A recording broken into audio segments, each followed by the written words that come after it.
So I've had wonderful questions from all of you, and thank you so much for the participation.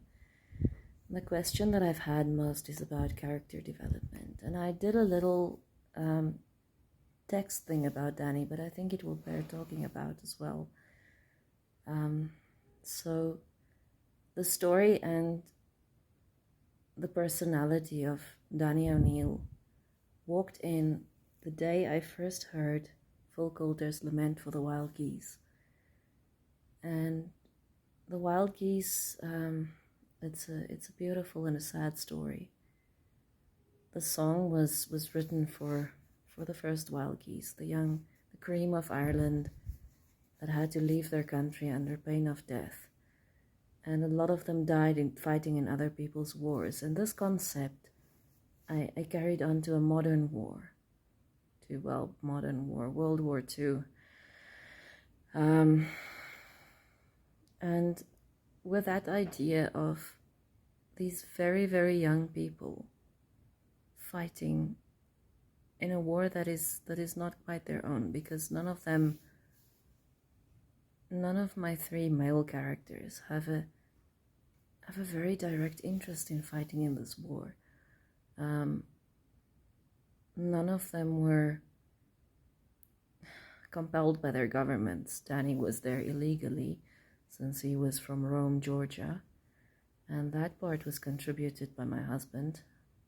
He was wonderful in building backgrounds for the characters.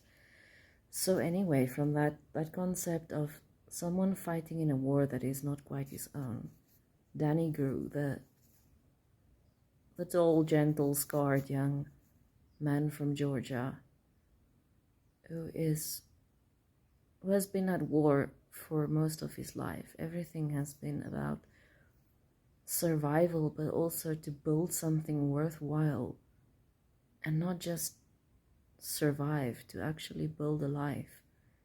And Eleanor does shape him quite a bit, because when he walks into World War II, he also accidentally walks into love, and that is the saving of him. She is his flare path at night. She's his landing lights, and he calls her that. But a little bit more when we get to talk about Eleanor's character. They're absolutely linked, the two of them. They shape each other, they grow each other.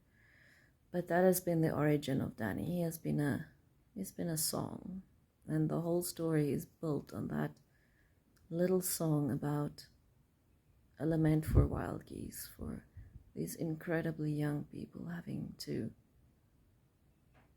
build something while flying against the winds of war. And thank you again.